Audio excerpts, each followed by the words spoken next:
Hello friends, Anika classes में आप सभी का स्वागत है।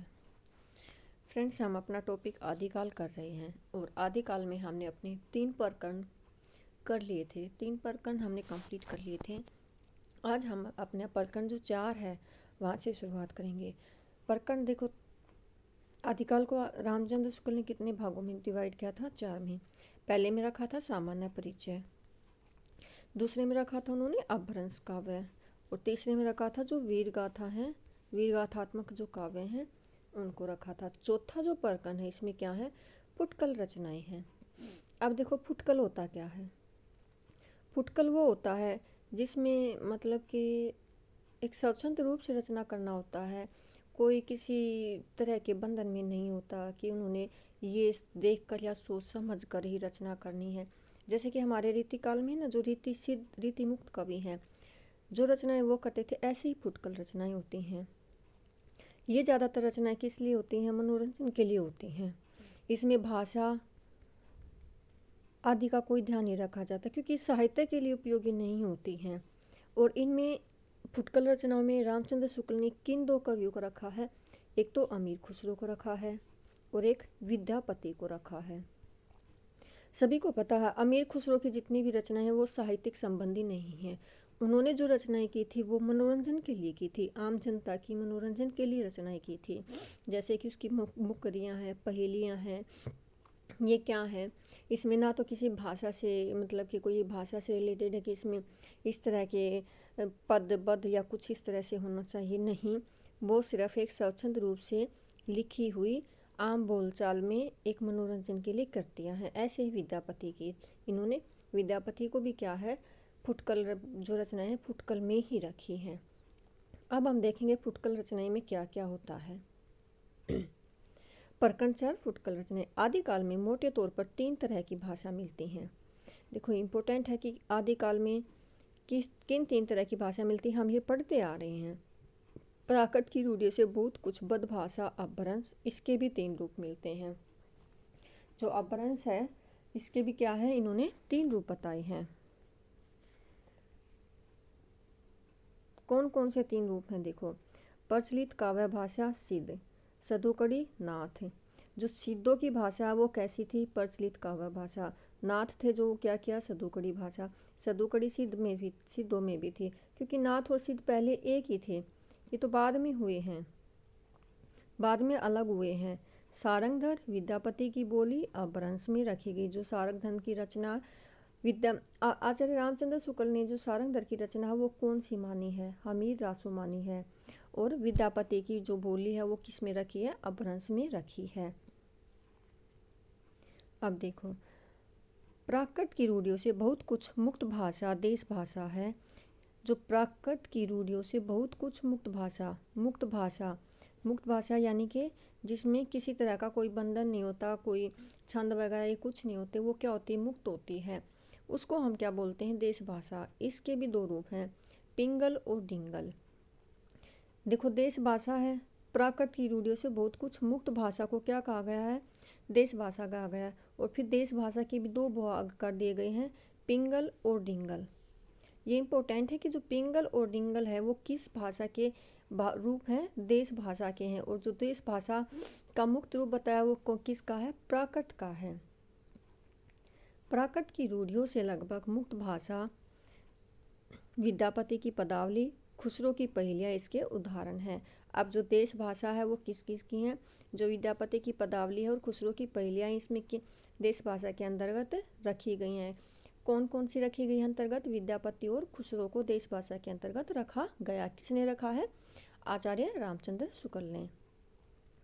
देश भाषा पर भाषा संबंधी पुरानी रूढ़ियों के प्रभाव को लक्षित करते हुए शुक्ल जी ने लिखा था, जैसे पुराना चावल ही, ये यहाँ से इम्पोर्टेंट है, कोटेशन यहाँ से पूछी जाती है। जैसे पुराना चावल ही बड़े आदमियों के खाने योग्य समझा जाता है, वैसे ही अपने समय से कुछ पुरानी पड़ी हुई परंपरा के गौरव से युक्त भाषा ही पुस्तक रचने वाले के व्यवहार योग्य समझी जाती है।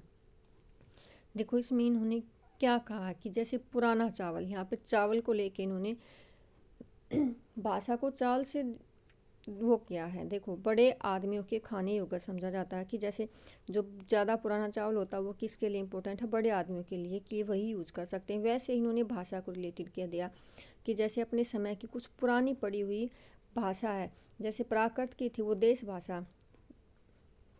भाषा आम बोलचाल में जो भाषा यूज होती है वो क्या होती है, अपने क्षेत्र में देश भाषा ही होती है। और जब भी कोई रचनाएं की जाती हैं तो जब किसी को कुछ भी समझाने के लिए या किसी मेन उद्देश्य के लिए रचना की जाती है तो क्या किया जाता है, उन्हीं की बोलचाल में उन उसी से संबंधित क्या करते हैं, उसी भाषा में रचना कर लेते हैं। तो अपने समय की कुछ पुरानी पड़ी हुई परंपरा के गुणों से युक्त भाषा की पुस्तक करने रचने वाले के व्यवहार के योग्य समझी जाती है। ये इम्पोर्टेंट है, या तो ये देकर पूछ लिया जाएगा कि किसकी है, आचार्य रामचंद्र शुक्ल की है। अब देखो खुसरो के बारे में पढ़ते हैं। हमारे लिए जो पॉइंट कर रहे हैं ना, ये एक एक पॉइंट बहुत इंपॉर्टेंट है, क्योंकि जो अब क्वेश्चन बन रहे हैं ऐसे आपको 4 पंक्तियों में दिया जाएगा, उसमें कहीं भी एक पॉइंट ऐसा गलत दिया जाएगा जो हमें पकड़ में नहीं आएगा। हमें ये लगेगा कि चारों ही ठीक है क्योंकि हमने चारों ही पढ़ रखे हैं, लेकिन कहीं ना कहीं एक माइनर सी मिस्टेक होती है। अब जो एग्ज़ाम होते हैं इसी टाइप के होते हैं, तो इसलिए हमें जो पॉइंट है ना एक एक बिल्कुल ध्यान से पढ़ना होगा। अब एच टेट का आपने दिया होगा, पीजीटी का दिया होगा, देखा होगा कितना टफ लेवल था, नेट लेवल का दिया हुआ था उन्होंने। एक एक जो माइनर मिस्टेक थी ना बिल्कुल ऐसे पकड़ने वाली कि जिसने डीप में पढ़ा होगा वही पकड़ सकता है। अब देखो खुसरो ये फारसी के बहुत अच्छे ग्रंथकार थे। इनकी भाषा कैसी थी, फारसी थी। अपने समय के नामी कवि थे, फारसी के बहुत अच्छे ग्रंथकार थे। ये बड़े ही विनोदी, मिलनसार और सहृदय थे। इसी से जनता की सब बातों में पूरा योग देना चाहते थे। इनकी पहेलियाँ मुकरियाँ प्रसिद्ध हैं। इनमें उचित वैचित्र्य की प्रधानता रही है। यद्यपि कुछ रसीले गीत और दोहे भी इन्होंने कहे हैं। उचित उक्ति वैचित्र्य, यानी उक्ति वैचित्र्य क्या होता है, जो उचित रूप से लिखी गई है, जो समझ में जल्दी आ जाए।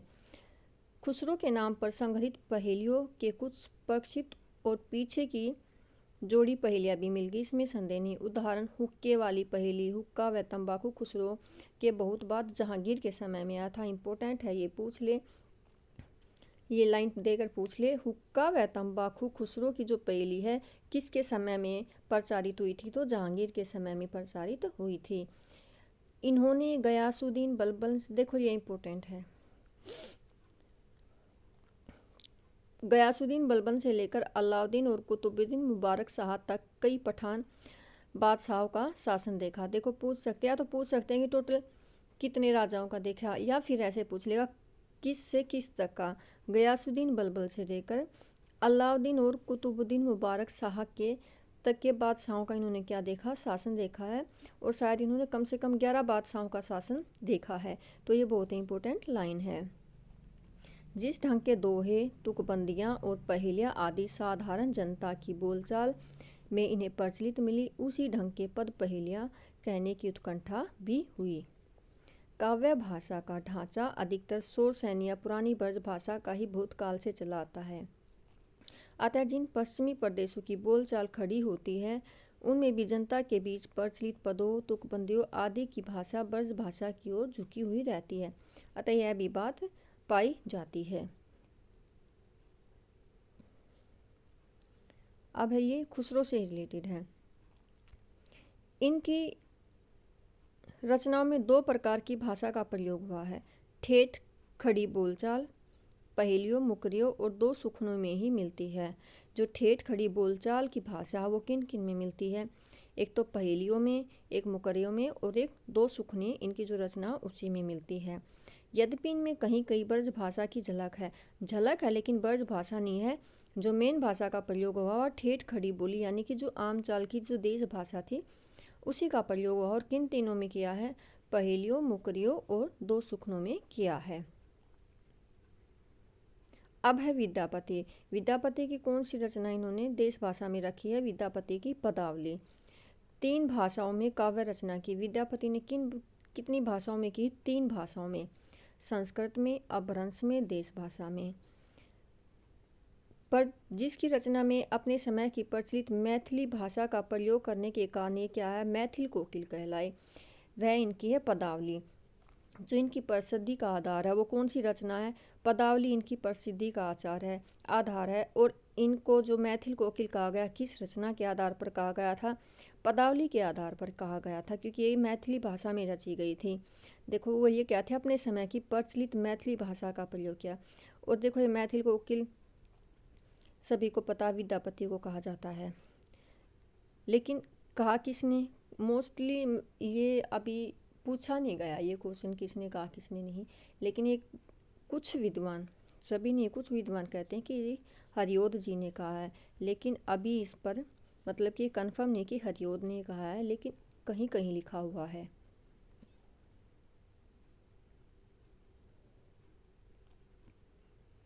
नेक्स्ट देखो, विद्यापति को बंग भाषा वाले अपनी ओर खींचते हैं। सर जॉर्ज गिरिसन ने बिहारी और मैथिली को मागधी से निकली होने के कारण हिंदी से अलग माना है। देखो यहाँ से इम्पोर्टेंट है, सर जॉर्ज गिरिसन ने बिहारी जो भाषा है और मैथिली भाषा है को मागधी से निकली होने के कारण, कहाँ से निकली हैं दोनों, मागधी से निकली हैं होने के कारण इन्होंने क्या कहा, हिंदी से इसको अलग माना है। पर केवल भाषा शास्त्र की दृष्टि से कुछ प्रत्ययों के आधार पर ही साहित्य सामग्री का विभाग नहीं किया जा सकता, क्योंकि सिर्फ जॉर्ज गिरिसन ने किया है तो इसी के आधार पर इसका क्या है, इसको अलग नहीं किया जा सकता। कोई भाषा कितनी दूर तक समझी जाती है, इसका विचार भी तो आवश्यक है। किसी भाषा का समझा जाना अधिकतर उसकी शब्दावली पर अवलंबित होता है। यदि ऐसा ना हो तो उर्दू और हिंदी एक ही साहित्य माना जाता। यानी कि जो जॉर्ज गिरिसन ने कहा था कि जो बिहारी और मैथिली को मागधी से निकली होने के कारण क्या किया, कहा इन्होंने इसको हिंदी से अलग मान लिया। लेकिन एक तो बहुत सारे मिलकर एक इसको अलग माने वो अलग बात है, लेकिन एक या दो माने तो उसको अलग नहीं माना जाता। तो इसी प्रकार इन्होंने रामचंद्र शुक्ल ने कहा अगर ऐसा होता तो उर्दू और हिंदी का एक ही साहित्य माना जाता, फिर ना तो उर्दू को अलग माना जाता और ना ही हिंदी को अलग माना जाता।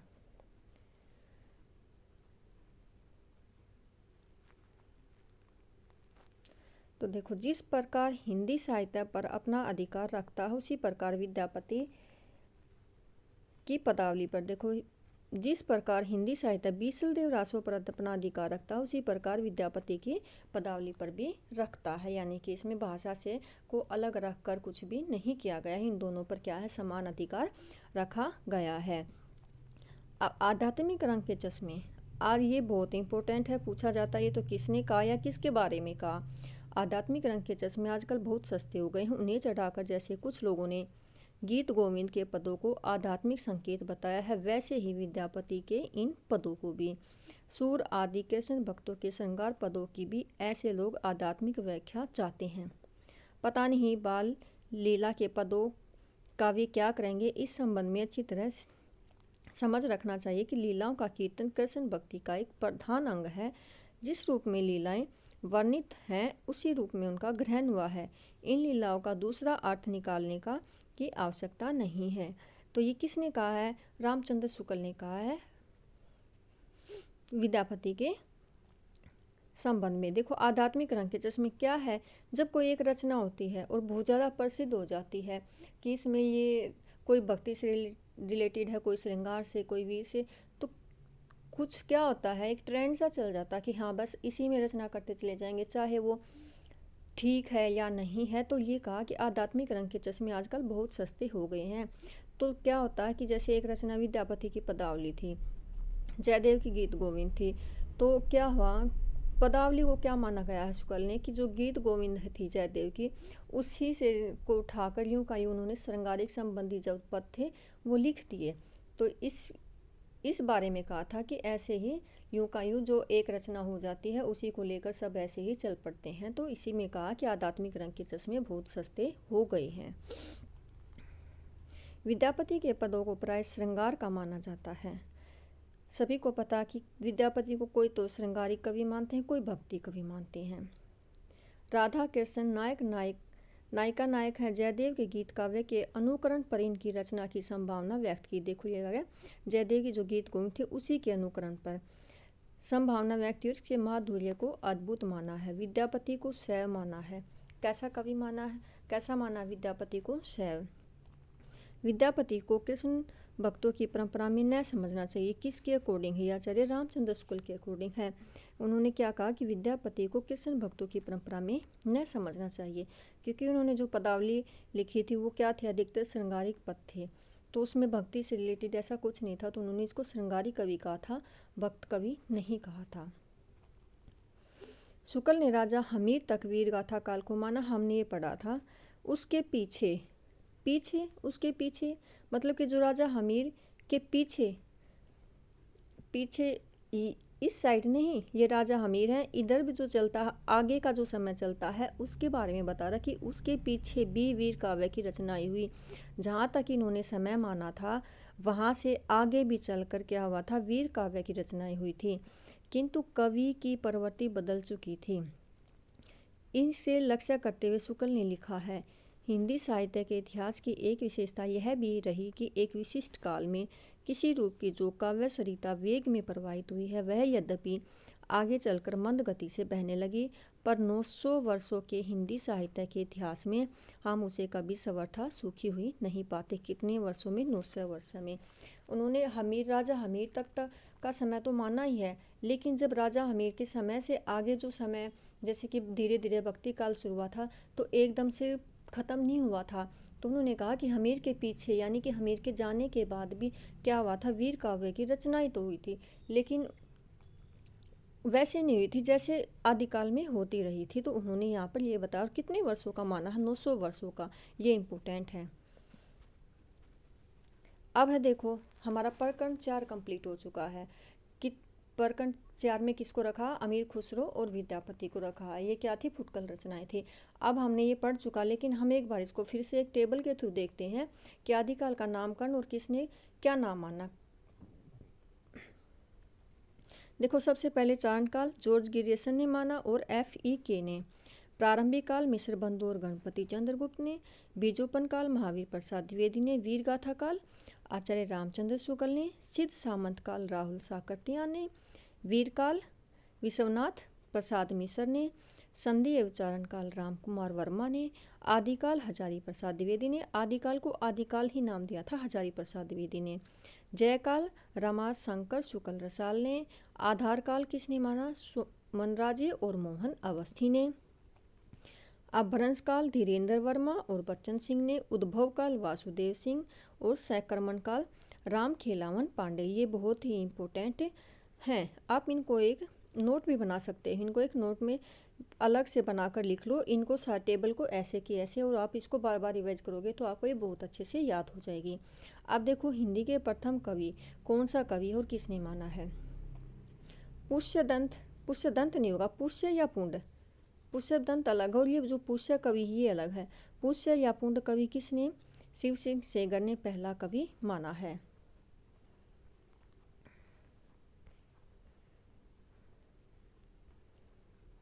पुष्य या पुंड को शिव सिंह सेंगर ने। चालीबदर सूरी को गणपति चंद्रगुप्त ने। स्वयंभू को राम कुमार वर्मा ने। सरहपा को राहुल साकर्तियान ने। अब्दुल रहमान को हजारी प्रसाद द्विवेदी ने। विद्यापति को डॉक्टर बच्चन सिंह ने। और मुंज को चंद्रधर शर्मा गुलेरी ने हिंदी का पहला कवि माना है। ये भी इम्पोर्टेंट है, इनको भी जो ये टेबल में मैं दिखा रही हूँ ये बहुत ज़्यादा इम्पोर्टेंट है। यहाँ से क्वेश्चन तो ज़रूर बनते ही बनते हैं। आप इनको एक पेज पर टेबल ऐसे ही अलग से नोट डाउन कर लो और आप इनको बार बार रिवाइज करते रहो।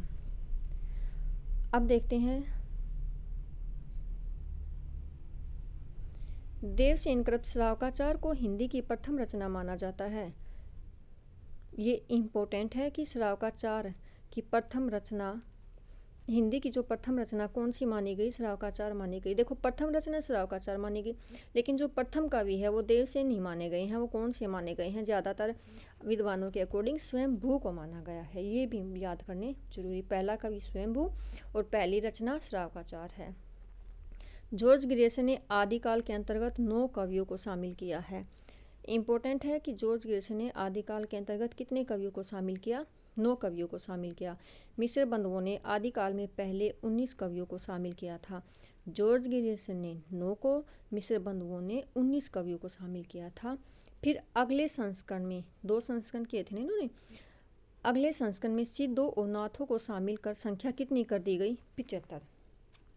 75 कर दी गई। पहले तो सिर्फ 19 कवि थे, फिर जो 84 सिद्ध और 9 नाथ थे उनको भी क्या किया, मिला लिया गया और क्या कर दिए, 19 की जगह पर 75 कर दिए गए। ये भी इम्पोर्टेंट है। ये तीनों जो पॉइंट मैंने बताए ये बहुत ही ज़्यादा इम्पोर्टेंट हैं। आचार्य शुक्ल ने आदिकाल को अनिर्दिष्ट लोक प्रवृत्ति का युग कहा है। आचार्य हजारी प्रसाद द्विवेदी ने आदिकाल को अत्यधिक विरोधी और व्याघातों का युग घोषित किया है। मोस्ट इम्पोर्टेंट है। रामचंद्र शुक्ल, जैसे उस समय गाथा कहने से प्राकृत का बोध होता, हमने पीछे भी पढ़ा था, वैसे ही दुहा या दुहा कहने से अपभ्रंश का पद समझा जाता है। जो ये अभी पॉइंट मैंने बताए हैं बहुत ही इम्पोर्टेंट है एग्जाम की दृष्टि से। हिंदी की पहली रचना श्रावकाचार है, लेकिन कवि स्वयंभू हैं। जॉर्ज गिरिसन ने आदिकाल के अंतर्गत 9 कवियों को शामिल किया। मिस्र बंधुओं ने पहले 19 को किया, बाद में किन 2 को जोड़ा, सिद्ध और नाथ को जोड़कर कितने हो गए, 75 कवियों को शामिल किया। शुक्ल ने आदिकाल को अनिर्दिष्ट लोक प्रवृत्ति का युग कहा। हजारी प्रसाद द्विवेदी ने आदिकाल को क्या कहा, अत्यधिक विरोधी और व्याघातों का युग घोषित किया। अब देखते हैं आगे। हजारी प्रसाद द्विवेदी क्या कहते हैं, दोहा या दुहा अपभ्रंश का अपना छंद है। उसी प्रकार गाथा प्राकृत का, देखो दुहा का कौन सा, अपभ्रंश का। दुहा जो है वो अपभ्रंश का अपना छंद है और गाथा या गाहा का प्राकृत का क्या है, अपना छंद है। दुहा अपभ्रंश का, गाथा प्राकृत का अपना छंद है। हजारी प्रसाद द्विवेदी ने अपने ग्रंथ हिंदी साहित्य का आदिकाल, एक जो छोटी सी वीडियो बनाएंगे जिसमें आदिकाल के जितने भी ग्रंथ लिखे गए हैं, किसने कौन सा ग्रंथ लिखा और किस सन में लिखा है। इस प्रकार 10वीं से 14वीं शताब्दी का काल, जिसे हिंदी का आदिकाल कहते हैं, कब से कब तक माना है, 10वीं से 14वीं। किसके अकॉर्डिंग है, हजारी प्रसाद द्विवेदी की। भाषा की दृष्टि से अपभ्रंश का ही बढ़ाव है।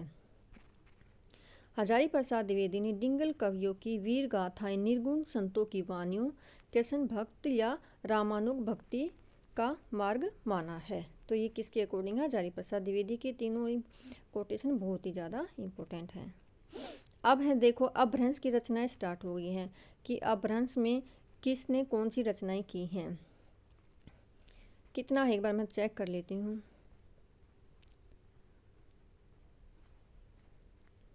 जिंदत सूरी चैनल। फ्रेंड्स देखो, हमारा आदिकाल में प्रकरण कंप्लीट हो गए, किसने कौन सा कहा, क्या कहा, ये भी हो गया और पहले कवि भी हो गए। अब हमारी स्टार्ट हो जाएंगी अपभ्रंश की रचनाएं। मेरे हिसाब से वीडियो ज़्यादा लंबी हो जाएगी और पढ़ने में भी दिक्कत होगी। एक वीडियो में हम अपभ्रंश की रचनाएं करेंगे, एक वीडियो में हम जो राष्ट्र साहित्य और लौकिक साहित्य है उसकी रचना कर लेंगे। अपभ्रंश में हम साथ में क्या है, एक सिद्ध और नाथों की भी रहती है। इन तीनों को हम ना 2 टॉपिक में 2 वीडियो में कंप्लीट कर लेंगे, क्योंकि अभी मैं इनको कराऊंगी तो अपभ्रंश की रचनाएं हैं ये बहुत ज़्यादा। मैं सोच रही हूँ कि सिर्फ ये ना बता के ये रचना इसकी है, ये न बता के जो रचना के अंदर है, जैसे कि देखो स्वयंभू की, देखो जैसे इसका समय ये है, किस परंपरा से है और इसमें जो इनकी रचनाएं ये हैं। तो मैं ऐसे कराना चाहती हूँ इनको कि एक एक इनका जो पॉइंट है वो क्लियर हो जाए और जो अब इनको रिवाइज करो तो ये आपको याद हो जाए कि हमने ये पढ़ा था, ये आसानी से हो गया। नहीं तो सिर्फ मैं ऐसे भी करा देती। स्वयंभू की रचना पांचचर्यु है, फिर आगे चलती पुष्पदंत की जो रचना है, रामदत्त मुनि धनपाल, इनकी सिर्फ ऐसी रचनाएं करा देती। ऐसी रचनाएं भी हैं मेरे पास लेकिन मैंने नहीं कराई। मैंने सोचा इनको हम डिटेल में पढ़ेंगे। तो एक वीडियो में हम अपभ्रंश सिद्ध और नाथ कर लेंगे, एक वीडियो में हम रासो और लौकिक काव्य को कंप्लीट कर लेंगे। तो फ्रेंड्स जितना मैंने अभी कराया है आप इनको एक बार रिवाइज करते रहिए और जितनी ज़्यादा प्रैक्टिस होती है फ्रेंड्स उतनी ज़्यादा आप प्रैक्टिस करते रहिए। Thank you.